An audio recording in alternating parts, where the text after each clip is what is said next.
കൂറ്റനാട് ദേശോത്സവം ഇത്തവണ 3 ദിവസങ്ങളായി ആഘോഷിക്കുമെന്ന് ഭാരവാഹികൾ കൂറ്റനാട് നടത്തിയ വാർത്താ സമ്മേളനത്തിൽ അറിയിച്ചു.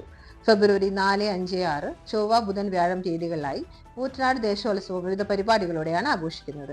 കേന്ദ്ര ആഘോഷ കമ്മിറ്റിയുടെ കീഴിൽ ഇത്തവണ 28 ഉപകമ്മിറ്റികളുണ്ട്. കേരളത്തിലെ തലയെടുപ്പുള്ള 47 ഗജവീരന്മാർ എഴുന്നള്ളിപ്പിനെത്തും. പാലക്കാട്, മലപ്പുറം, തൃശൂർ ജില്ലകളിൽ നിന്നുള്ള ആയിരക്കണക്കിന് ഉത്സവ പ്രേമികൾ ദേശോത്സവം കാണാൻ കൂറ്റനാടെത്തും.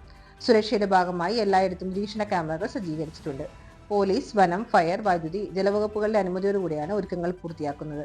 ഫെബ്രുവരി 4 ആലമ്പടപ്പിലും 5 കോടനാടും ഗാനമേള നടക്കും.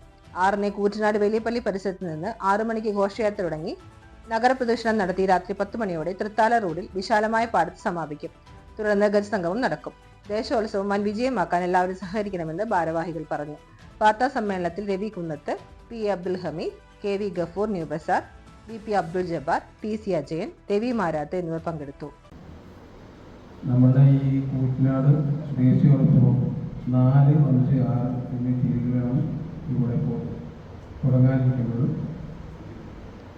അതിൻ്റെ ഭാഗമായി കൃത്യം 6 മണിക്ക് തന്നെ കൂറ്റനാട് പള്ളിപ്പുറത്ത് നിന്ന് ഘോഷയാത്ര ആരംഭിക്കുന്നതാണ്. അപ്പോൾ എല്ലാ ഉപകമ്മിറ്റികളും 6 മണിക്ക് മുന്നേ തന്നെ നമ്മുടെ ഘോഷയാത്രയിൽ പങ്കെടുക്കുന്നതിന് വേണ്ടി വളരെ അടക്കും ചിട്ടയോടുകൂടി ഒരു പ്രശ്നങ്ങളില്ലാതെ അവർക്ക് തന്ന നമ്പറുകളനുസരിച്ച് വരിവരിയായി നമ്മുടെ ഈ ഘോഷയാത്രയിൽ പങ്കെടുക്കുക, അത് വിജയിപ്പിക്കുക. കഴിഞ്ഞ കാലങ്ങളിലൊക്കെ നമ്മുടെ ഘോഷയാത്രയിൽ യാതൊരുവിധ പ്രശ്നങ്ങളുമില്ലാതെ നമുക്ക് പല സ്ഥലത്തു നിന്നും പോലീസ് ഉദ്യോഗസ്ഥന്മാരുടെ പ്രശംസ അടക്കം നമുക്ക് നേടാൻ നിർത്തുന്ന ഒരു ആഘോഷമായിരുന്നു നമ്മുടെ കൂറ്റനാട് ദേശീയോത്സവം.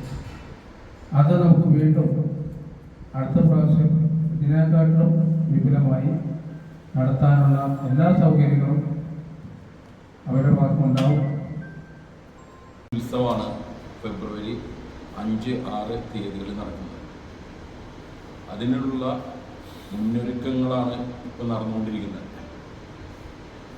പിന്നെ പരമാവധി ആൾക്കാരെ പങ്കെടുപ്പിച്ചുകൊണ്ടും പരമാവധി പ്രശ്നങ്ങളൊന്നുമില്ലാതെ നല്ല രീതിയിൽ പര്യവസാനിപ്പിക്കണമെന്ന് യജ്ഞത്തിലൂടെയാണ് ഞങ്ങൾ പ്രവർത്തിച്ചുകൊണ്ടിരിക്കുന്നത്.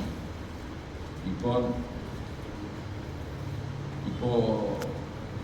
അതിൻ്റെ പിന്നാലെയാണ് ഞങ്ങൾ പോയിക്കൊണ്ടിരിക്കുന്നത്. പിന്നെ ഒന്ന് പറയുകയാണെങ്കിൽ ഇപ്പോഴത്തെ അവസ്ഥകളെല്ലാം അറിയാലോ. പോലീസിൻ്റെ ഭാഗത്തായാലും പിന്നെ ഫോറസ്റ്റിൻ്റെ ഭാഗത്തായാലും ശക്തമായ നടപടികളാണ് നടന്നുകൊണ്ടിരിക്കുന്നത്. അതിനെല്ലാം താരതമ്യം ചെയ്തിട്ട് വേണം നമുക്ക് കാര്യങ്ങൾ പോയിക്കൊണ്ടിരിക്കുന്നത്. അതിൻ്റെ ഘോഷയാത്രയുടെ കാര്യം പറയുകയാണെങ്കിൽ കൂറ്റനാട് പള്ളിയുടെ അവിടെ നിന്നാണ് ഘോഷയാത്ര ആരംഭിക്കുന്നത്.